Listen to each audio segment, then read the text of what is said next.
Hello friends, knowledge plant के इस YouTube channel पर आपका फिर से स्वागत है।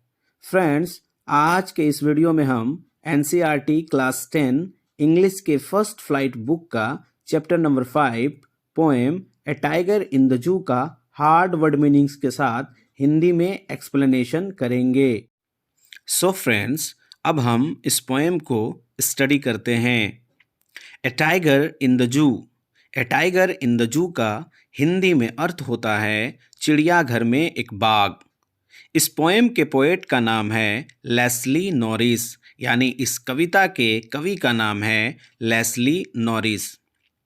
इस पोएम को स्टडी करने से पहले हम इस कविता के बारे में कुछ जानकारी प्राप्त कर लेते हैं। This poem contrasts a tiger in the zoo with the tiger in its natural habitat. Contrast का मतलब होता है अंतर करना या तुलना करना। नेचुरल हैबिटेट का मतलब होता है प्राकृतिक आवास या प्राकृतिक निवास। यह कविता चिड़ियाघर में रहने वाले एक बाघ की तुलना अपने प्राकृतिक आवास में रहने वाले एक बाघ से करता है। The poem moves from the zoo to the jungle and back again to the zoo. यह कविता चिड़ियाघर से जंगल को जाती है और फिर वापस चिड़ियाघर में आती है। Read the poem silently once and say which stanzas speak about the tiger in the zoo and which ones speak about the tiger in the jungle. इस कविता को शांत से पढ़िए और ये बताइए कि कौन सा स्टेंजा चिड़ियाघर में रहने वाले बाघ के बारे में बताता है और कौन सा स्टेंजा जंगल में रहने वाले बाघ के बारे में बताता है। तो चलिए अब हम सभी स्टेंजाज को लाइन बाय लाइन स्टडी करते हैं, उनके हार्ड वर्ड मीनिंग्स को देखते हैं और फिर हम इन सभी का हिंदी में एक्सप्लेन करेंगे।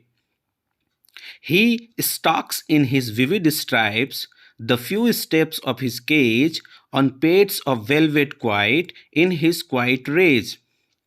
Stalks का मतलब होता है अकड़कर चलना। विविड का मतलब होता है स्पष्ट, चमकीला या तेज रंग का। स्ट्राइप्स का मतलब होता है धारियाँ या पट्टियाँ। फ्यू का मतलब होता है कुछ। स्टेप्स का मतलब होता है कदम। केज का मतलब होता है पिंजड़ा। पेड्स का मतलब होता है तलवा। वेलवेट का मतलब होता है मखमली। क्वाइट का मतलब होता है शांत। क्वाइट का मतलब अत्यंत भी होता है, बिल्कुल भी होता है, काफ़ी हद तक भी होता है। रेज का मतलब होता है गुस्सा, क्रोध, आक्रोश। तो वही पोएट जो है इस लाइंस में कहता है he stalks in his vivid stripes the few steps of his cage on pads of velvet quiet in his quiet rage. यहाँ पर इस स्टेंजा में ही जो आया है वो उस टाइगर के लिए आया है। इसका हिंदी अर्थ हुआ कि वह अपने तेज धारियों के साथ, स्पष्ट धारियों के साथ अकड़ कर चलता है। The few steps of his cage, कुछ कदम अपने पिंजड़े में। On pads of velvet quiet, उसका जो तलवा है वो कैसा है, मखमली है और वो ऐसा चलता है जिससे कुछ आवाज़ भी नहीं आती है, मतलब वो शांत से चलता है। इन हिज क्वाइट रेज, मगर वो चलते हुए उसके चेहरे पर क्या है, आक्रोश है, गुस्सा है, क्रोध है। सेकेंड स्टेंजा में पोएट कहता है he should be lurking in shadow sliding through long grass near the water hole where plump deer pass. Lurking का मतलब होता है छिपा होना या दुबका होना या छिपकर बैठना। शेडो का मतलब होता है छाया। स्लाइडिंग का मतलब होता है सरकना। लॉन्ग ग्रास यानी लंबी घास। नियर मतलब नज़दीक। वाटर हॉल का मतलब होता है जहाँ पर जानवर पानी पीने आते हैं, यानी पानी का ऐसा स्रोत जहाँ पर जानवर क्या करते हैं, पानी पीने आते हैं। प्लम्प, प्लम्प का मतलब होता है मोटा ताज़ा, हट्टा कट्टा। ठीक है, तो वो पोएट जो है इस सेकेंड स्टेंजा में ये कह रहा है कि ही should be lurking in shadow. उसे कहाँ होना चाहिए, उसे छाया में छिपा हुआ होना चाहिए, दुबक कर बैठना चाहिए यानी छिपा हुआ होना चाहिए, छिपकर बैठा हुआ होना चाहिए। स्लाइडिंग थ्रू लॉन्ग ग्रास, और लंबी घासों में क्या होना चाहिए, सरकना चाहिए। नियर द वाटर होल, और कहाँ होना चाहिए, जहाँ पर सभी जानवर पानी पीने आते हैं उस बाग को वहाँ होना चाहिए। वेयर प्लम डियर पास, और फिर कहाँ होना चाहिए, जहाँ पर क्या होता है, उस जगह पर होना चाहिए जहाँ पर मोटे ताजे हट्टे कट्टे जो हिरन क्या होते हैं, पास करते हैं यानी आते जाते हैं। फिर पोएट थर्ड स्टेंजा में कहता है, he should be snarling around houses at the jungle's edge, bearing his white fangs, his claws terrorizing the village. Snarling, snarling का मतलब होता है गरजना, स्नार्लिंग का मतलब होता है गरजना, ठीक है। अराउंड का मतलब होता है चारों ओर। एज, एज मतलब होता है किनारा। बैरिंग, बैरिंग का मतलब होता है दिखाना, बैरिंग का मतलब दिखाना। हालांकि एक वर्ड और भी होता है BARE, बेयर, बेयर मतलब नंगा भी होता है यानी खाली भी होता है। जैसे हम लोग कभी अपने पैरों पर चप्पल नहीं पहनते हैं यानी स्लीपर नहीं पहनते हैं तो हम लोग कहते हैं बेयर फीट यानी नंगे पाँव। तो बेयर मतलब नंगा भी होता है, लेकिन यहाँ बैरिंग का मतलब होता है दिखाना, ठीक है। तो bearing his white fangs, fangs का मतलब होता है नुकीले दांत, ठीक है। क्लाउज, क्लाउज का मतलब होता है पंजा। टेरराइजिंग, टेरराइजिंग का मतलब होता है आतंकित करना, डराना, ठीक है। तो वही पोएट जो है थर्ड स्टेंजा में कह रहा है, he should be snarling around houses, उसे क्या करना चाहिए, उसे घर के चारों ओर क्या करना चाहिए, गरजना चाहिए। और कहाँ पर, एट द जंगल्स एज यानी जंगल के किनारे जो गांव है, जो बसा हुआ है गांव या घर है, उस घर के चारों ओर उसे होना चाहिए, कैसा होना चाहिए, गरजता हुआ होना चाहिए, ठीक है। वो नेचुरल हैबिट होता है टाइगर का, वो क्या करता है, गरजता है, ठीक है। Bearing his white fangs, his claws, और उसे क्या करना चाहिए, अपने सफ़ेद नुकीले दांतों को दिखाना चाहिए, अपने पंजों को दिखाना चाहिए। और क्या करना चाहिए, टेरराइजिंग द विलेज, और गांव वालों को क्या करना चाहिए, डराना चाहिए, आतंकित करना चाहिए। ये किसका बिहेव, ये नेचुरल बिहेव होता है टाइगर का, उसी के बारे में पोएट यहाँ पर कह रहा है। अब हम चलते हैं फोर्थ स्टेंजा में और देखते हैं कि पोएट यहाँ क्या कर रहा है, कह रहा है, but he is locked in a concrete cell, his strength behind bars, stalking the length of his cage, ignoring visitors, ठीक है।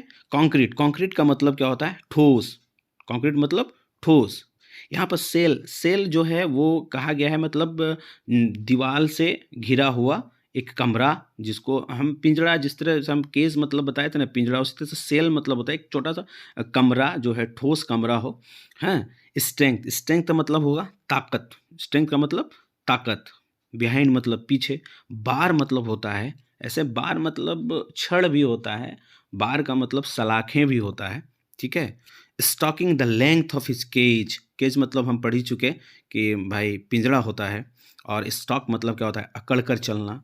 इग्नोर, इग्नोरिंग, इग्नोर का मतलब होता है अनदेखी करना, इग्नोर करना मतलब अनदेखी करना। विजिटर्स, विजिटर्स मतलब होता है जो वहाँ पर जो देखने के लिए आते हैं, दर्शक, ठीक है। जब हम चिड़ियाघर पे जाते हैं, कुछ जानवरों को देखते हैं तो उसको विजिटर्स, हम लोग क्या हो गए, हम लोग विजिटर्स हो गए, है ना। तो वही कहता है, but he is locked in a concrete cell, लेकिन वो कहाँ बंद है, एक ठोस कमरे में बंद है, ठीक है, वो लॉक किया हुआ है। हिज स्ट्रेंथ बिहाइंड बार्स, और उसकी सारी ताकत कहाँ पर है, उस सलाखों के पीछे, उसकी सारी ताकत सलाखों के पीछे है। Stalking the length of his cage, और वो पिंजड़े के अंदर ही जितना लंबा वो पिंजड़ा है उसी लंबाई तक वो क्या अपने कुछ कदम जो है वो अकड़ कर चलता है। और क्या करता है, वो जितने भी दर्शक उसको देखने के लिए आते हैं चिड़ियाघर में, वो उसकी अनदेखी करता है, ठीक है। अब हम चलते हैं लास्ट स्टेंजा में, जहाँ पर पोएट कहता है, he hears the last voice at night, the patrolling cars, and stairs with his brilliant eyes at the brilliant stars. वह सुनता है, क्या सुनता है, लास्ट वॉइस, अंतिम आवाज, वो रात को अंतिम आवाज सुनता है, आखिरी आवाज सुनता है। The patrolling cars, patrolling cars मतलब बोलते हैं कि जो चिड़ियाघर में जो पहरा देने के लिए जानवरों का पहरा देने के लिए रखा जाता है। कुछ अधिकारी होते हैं, कुछ गार्ड्स होते हैं, वो कार पे घूमते रहते हैं जो उसकी देख रेख करते हैं। उसी को पेट्रोलिंग कार्स कहा जाता है, यानी पहरा करने वाले जो कार्स होते हैं उसके बारे में बोल रहा है। He hears the last voice at night, ठीक है, द पेट्रोलिंग कार्स। वो अंत में, वो जो रात में वो जो अंतिम आवाज़ सुनता है, वो किसकी आवाज़ सुनता है? उन पहरा देने वाले कार्स की आवाज़ को सुनता है। एंड स्टेयर्स, स्टेयर्स का मतलब होता है घूरना। ब्रिलियंट, ब्रिलियंट मतलब क्या होता है? ब्रिलियंट का मतलब यहाँ पर हो गया चमकदार, ठीक है, चमकीला। हालांकि ब्रिलियंट मतलब तेज़ भी होता है, बट यहाँ पर जो सेंटेंस में यूज़ किया गया है वो ब्रिलियंट का मतलब होता है चमकदार, तेज, ठीक है। At the brilliant stars. फिर देखो यहाँ पर ब्रिलियंट जो है, यहाँ पर ब्रिलियंट का मतलब हो जाएगा चमकीले, और यहाँ पर ब्रिलियंट का मतलब होगा तेज। वो अपनी तेज निगाहों से, अपने तेज निगाहों से घूरता है। किसको घूरता है? उन चमकीले तारों को घूरता है। यही इस पोएम का सार है और इस पोएम का मतलब है। तो अब हम देखेंगे कि इस पोएम में जो पोएट ने यूज़ किया है वो क्या यूज़ किया है। इस पोएम में हम लोग हर एक स्टेंजाज को देखेंगे कि हर स्टेंजा में पोएट क्या कहना चाह रहा है। एवरी स्टेंजाज को देखेंगे और एवरी स्टेंजा में हम लोग देखेंगे कि पोएट जो है इस स्टेंजाज के माध्यम से क्या कहना चाह रहा है। तो चलिए सबसे पहले हम फर्स्ट स्टेंजाज को देखते हैं। फर्स्ट स्टेंजा में ये कवि जो है, ये कवि कंपेयर करता है, यानी तुलना करता है। किसकी तुलना करता है? कवि जो है वो तुलना करता है एक टाइगर के बिहेवियर को, यानी एक टाइगर के व्यवहार की तुलना करता है जब वो चिड़ियाघर में रहता है, और फिर उसकी तुलना उसके उस व्यवहार से करता है जब वो अपने नेचुरल हैबिटेट में रहता है, यानी प्राकृतिक आवास में रहता है, यानी कि जंगल में रहता है। उसकी दोनों की तुलना कर रहा है कि एक उसका बिहेव जू में कैसा होता है और जब वो जंगल में होता है तो उसका बिहेव कैसा होना चाहिए, ठीक है। तो फर्स्ट पैराग्राफ में पोएट जो है वो हम लोगों को बताता है, क्या बताता है कि जब बाघ चिड़ियाघर में रहता है तो हम लोग उसको देखते हैं कि वो अपने पिंजड़े पर अकड़ कर चल रहा होता है, ठीक है।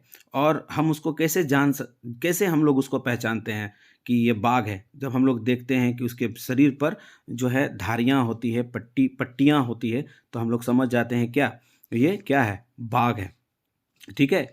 और उसके जो पैर हैं, उसका जो पैर का जो तलवा है वो इतना मुलायम है जैसे कि वेलवेट की तरह, वो मखमल की तरह मुलायम है। इसलिए जब वो चलता है, उस पिंजड़े पर चलता है, तो वहाँ से कोई भी आवाज़ नहीं आती है, कोई भी आवाज़ नहीं आती है, ठीक है। और लेकिन जब वो पिंजड़े पर रहता है, जब वो पिंजड़े पर चलता है, घूमता है, फिरता है, तो वो बहुत ही गुस्से में होता है, क्योंकि उसको ये चीज़ लगता है कि हम जो है इस सलाखों के पीछे कैद हैं और मुझे बाहर नहीं जाने दिया जाता है। हम स्वतंत्र नहीं हैं, मतलब हम आज़ाद नहीं हैं। मुझे कहाँ होना चाहिए? मुझे जंगल में होना चाहिए। फर्स्ट स्टेंजा में पोएट जो है यही कहना चाह रहा है। अब हम लोग चलते हैं सेकंड स्टेंजा में। सेकंड स्टेंजा में यहाँ जो ही यूज़ किया गया है, ही वर्ड जो यूज़ किया गया है वो लाइन के लिए यूज़ किया गया है, यानी सॉरी वो टाइगर के लिए यूज़ किया गया है, ठीक है। तो वही बोल रहा है कि ही, यहाँ पर ही किसके लिए यूज़ किया गया है? टाइगर के लिए यूज़ किया गया है। यानी बोलता है कि एक टाइगर जब जंगल में होता है तो वो क्या करता है? वो किसी छाया में छिपा हुआ होता है, छाया में अपने आप को छिपा लेता है, और वो जो लंबी-लंबी घासें होती हैं वहाँ पर वो क्या कर लेता है? छिपा लेता है, और वो इंतज़ार करता है, अपने शिकार का इंतज़ार करता है कि कब शिकार आए और हम उसका शिकार कर लें, ठीक है। कहाँ पर आ सकता है वो कहाँ पर वो वेट करता है? वो छाया में वेट करता है, और जो पानी पीने के लिए जो जानवर आते हैं वाटर होल के नज़दीक, जहाँ पर पानी का स्रोत, जहाँ पर जानवर पानी पीने के लिए आते हैं, वहाँ पर वो बैठ के इंतज़ार करता है कि कब कौन सा जानवर आए और हम उसको क्या करें? हम उसका शिकार करें, हम उस पर क्या करें? अटैक करें और उसका शिकार कर लें, ठीक है। और वही वो जगह है जहाँ पर मोटे ताजे हट्टे कट्टे हिरन क्या होते हैं? पास करते हैं, गुजरते हैं, वो वाटर होल के पास आते हैं पानी पीने के लिए, तभी ये उसका क्या करता है? शिकार करता है। तो वही पोएट जो है सेकंड स्टैंजा में ही कहना चाह रहा है कि उसे कहाँ होना चाहिए, उसे छाया में होना चाहिए, छिपा हुआ होना चाहिए, जहाँ वाटर होल के नज़दीक जो जानवर जो हैं वो क्या करने के लिए आते हैं, पानी पीने के लिए आते हैं। अब हम लोग चलते हैं थर्ड स्टैंजा में। थर्ड स्टैंजा में पोएट कहता है कि जो टाइगर का जो नेचुरल बिहेवियर होता है, वो टाइगर का नेचुरल बिहेवियर होता है गरजना, स्नार करना, रोर करना, ठीक है? उसका नेचुरल बिहेवियर यही है, वो क्या करता है, वो गरजता है। इसलिए वो क्या करता है, वो गरजता रहता है, ठीक है? तो कहाँ पर गरजता है? उसे कहाँ होना चाहिए? उसे घर के नज़दीक होना चाहिए, गरजते हुए होना चाहिए। जो जंगल के किनारे जो गाँव बसा हुआ है, जहाँ पर बहुत सारे घर हैं, वहाँ पर उसको क्या करना चाहिए? गरजना चाहिए, ठीक है? उसे क्या करना चाहिए? उसे अपने नुकीले दाँतों को दिखाना चाहिए, उसे अपने पंजों को दिखाना चाहिए, गाँव वालों को दिखाना चाहिए और उस गाँव वालों को क्या करना चाहिए? डराना चाहिए, उस गाँव वालों को आतंकित करना चाहिए और इसी में उसको टाइगर को क्या आता है? मज़ा आता है। ये टाइगर का नेचुरल बिहेवियर है, ठीक है? ये टाइगर का नेचर है। अब हम लोग चलते हैं फोर्थ स्टेंजा में। फोर्थ स्टेंजा में पोएट कहता है, लेकिन इस सब के बावजूद भी वो कहाँ बंद है, वो कहाँ लॉक्ड है, ठीक है? ये सब ना करने के बजाय जो उसे करना चाहिए जंगल में, अपना जो नेचुरल बिहेवियर है, उसको ना करने के बजाय वो कहाँ पर कैद है? उसे कहाँ कैद कर लिया गया है? उसे एक कंक्रीट सेल में कैद कर लिया गया है, यानी पिंजड़े में कैद कर लिया गया है और उसकी सारी ताकत उन सलाखों के पीछे बंद हो गई है और वो जो उसकी जितनी भी ताकत है, वो उन सलाखों को तोड़ नहीं सकती और वो इस पिंजड़े से बाहर नहीं आ सकता है। इसलिए वो चुपचाप शांत कदमों से और शांत मतलब आक्रोश की मुद्रा में वो पिंजड़े पर चलता है और वो जो विजिटर्स आते हैं यानी जो दर्शक उसको देखने के लिए आते हैं, उसकी वो अनदेखी करता है। लास्ट स्टेंजा जो है उसमें पोएट ये कहना चाहता है कि फिर वो क्या करता है, अंत में यानी रात के अंत समय में वो एक लास्ट वॉइस सुनता है। कौन सा वॉइस? उन पेट्रोलिंग कार्स की वॉइस सुनता है, यानी वो जो पहरा देने वाले जो अधिकारी होते हैं, गार्ड्स होते हैं, वो जो चेक करने के लिए आते हैं कि सभी एनिमल्स जो हैं उस चिड़ियाघर में सुरक्षित हैं या नहीं, सेफ हैं या नहीं, ठीक है? उनकी वो आवाज़, उन पेट्रोलिंग कार्स की आवाज़ को सुनता है और वो क्या करता है, वो उन चमकीली आँखों के साथ मतलब उसे इस चीज़ की इच्छा होती है कि हम कब जो है हम जंगल में जाएँ, खुले आसमान के नीचे जो हैं हम इन तारों को देखें, ठीक है? इसीलिए वो क्या करता है अपनी चमकीली आँखों से उन चमकते हुए तारों को देखता है और ये सोचता है कि ये जो तारे हैं, ये कभी हम भी जंगल में जाकर इन तारों को हम अपनी खुली आँखों से देखें और यही उम्मीद लगाए वो वहाँ पर बैठता है और आशा करता है कि जितना जल्दी हो हम कहाँ जाएँ, जंगल में जाएँ और हम आज़ादी वाला जीवन व्यतीत कर सकें। इस पूरे स्टेंजाज़ का यही मतलब होता है और इस कविता में कवि ने यही किया है, तुलना किया है। किसका तुलना किसके साथ किया है? चिड़ियाघर में रहने वाले एक बाघ की तुलना जो है अपने प्राकृतिक आवास यानी जंगल में रहने वाले बाघ के साथ किया है कि एक बाघ को चिड़ियाघर में कैसे रखा जाता है। वो अपने पिंजड़े में, जिस पिंजड़े में वो कैद रहता है, वहाँ पर वो किस तरह का फ़ील करता है और जब वो जंगल में रहता है तो वो वहाँ पर उसका नेचुरल बिहेवियर जो होता है वो कैसा होता है। इस पोएम के माध्यम से पोएट ने यही दर्शाने की या यही बताने की कोशिश की है। लेस्ली नॉरिस की ये कविता जो है वो एक चिड़ियाघर में रहने वाले पिंजड़े में बंद बाघ की बेबसी और पीड़ा का वर्णन करता है और कवि यह बताता है कि अगर बाघ एक आज़ाद जानवर होता यानी पिंजड़े में कैद ना हुआ होता तो उसका जीवन कैसा होता। और इस कविता के माध्यम से कवि बाघों का सहारा लेकर यानी बाघ जैसे जानवरों का सहारा लेकर उसके माध्यम से उस जानवरों की स्थिति के बारे में भी समझाने की कोशिश करता है, जिसे मनुष्य जो है चिड़ियाघर में अपने मनोरंजन के लिए बंद कर देता है। फिर कवि ये भी कहता है कि जो चिड़ियाघर है वहाँ पर बाघ की स्थिति कैसी होती है, ठीक है? उसका जीवन कैसा होता है और वो कवि जंगल के बाघ के जीवन और जो चिड़ियाघर के बाघ के जीवन के बीच में तुलनात्मक अध्ययन करता है। और फिर ये जो कविता है वो सबसे पहले बाघ के जो है उसके शारीरिक विशेषताओं को बताता है कि उसका शरीर कैसा होता है, जिसे एक पिंजड़े में रखा जाता है। फिर वो कवि जो है ये कहता है कि यदि वो जंगल में होता, यानी वो अगर बाघ जंगल में होता तो उसका जीवन कैसा होता। ठीक है। फिर वो कवि जो है फिर पिंजड़े में जो है बाघ के स्थिति के बारे में बताता है। और कवि कहता है कि जो पिंजड़े का जो जीवन है उसने बाघ के व्यवहार को क्या कर दिया है, बदल दिया है। और वो कवि ये सजेस्ट करता है कि जो पिंजड़ा है वो बाघ के लिए उचित जगह नहीं है। उसका जो प्राकृतिक आवास है वो कहाँ है, वो जंगल है। ठीक है। और जब वो जंगल में रहता है तो वो बाघ एक शक्तिशाली और बहादुर जानवर होता है। और जो उस गांव वाले होते हैं वो बहुत उससे डरे हुए होते हैं, आतंकित होते हैं, भयभीत होते हैं।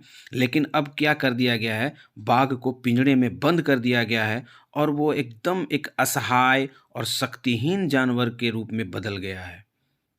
तो फ्रेंड्स, मुझे उम्मीद है कि आपको ये पोएम अच्छे से लाइन बाय लाइन समझ में आ गया होगा और ये भी समझ में आ गया होगा कि इस पोएम के माध्यम से कवि हमें क्या बताना चाह रहा है। फ्रेंड्स, अगर आपको हमारा ये वीडियो अच्छा लगा हो तो आप अपने फ्रेंड्स के साथ इसे ज़रूर शेयर करें ताकि वो भी इस पोएम को अच्छी तरीके से समझ लें।